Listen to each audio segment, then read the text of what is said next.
পাঁচ দফা দাবিতে তাহলে মুরব্বিদের সিদ্ধান্তে যা হবে এটা তো ইনশাআল্লাহ মেনে নেবেন। এটা নিয়ে আর কেউ কোনো কথা বলবেন না।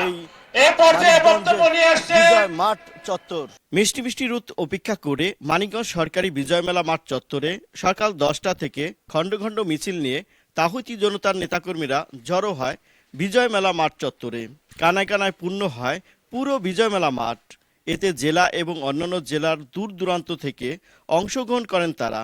এ সময় তারা দাবি করেন মহান আল্লাহ এবং কুরআন সুন্নাহ অমান্যকারী আবুল সরকারের সর্বস্ব শাস্তি দিতে হবে। ইসলামের নামে ভ্রান্ত বাউলদের অপতৎপরতা বন্ধ করতে হবে।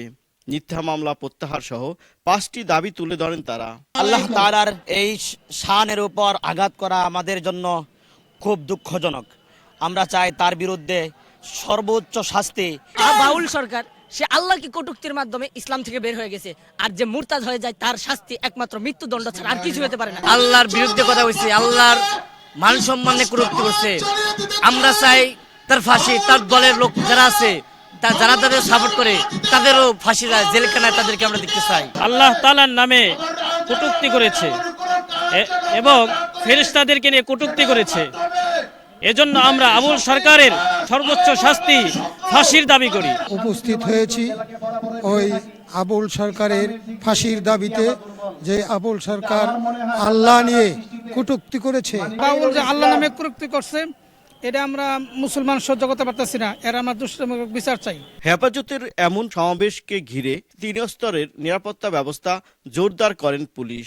নেওয়া হয় পুলিশের পক্ষ থেকে বিশেষ ব্যবস্থা। সকাল থেকেই আমরা তৎপর রয়েছে। আমাদের জেলা পুলিশের একটি বিরাট একটি অংশ আমরা এখানে ডিপ্লয় করেছি এবং পাশাপাশি আমরা বাইরে থেকে ফোর্স নিয়ে এসেছি। সুতরাং এখানে পর্যাপ্ত নিরাপত্তা ব্যবস্থা রয়েছে। প্রধান ও বিশেষ অতিথির বক্তব্যে হেফাজতের যুগ্ম মহাসচিব ও অন্যান্যরা এর তীব্র প্রতিবাদ জানান।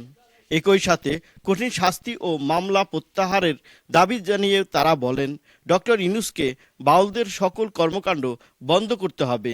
আল্লাহর জাত নিয়ে, রাসূলের জাত নিয়ে, মক্কা শরীফ নিয়ে, নামাজ নিয়ে, রোজা নিয়ে, হজ নিয়ে, যাকাত নিয়ে সবে হাত দিছে। সব জায়গায় হাত দিছে। এই হাতগুলিকে ভেঙে ফেলতে হবে।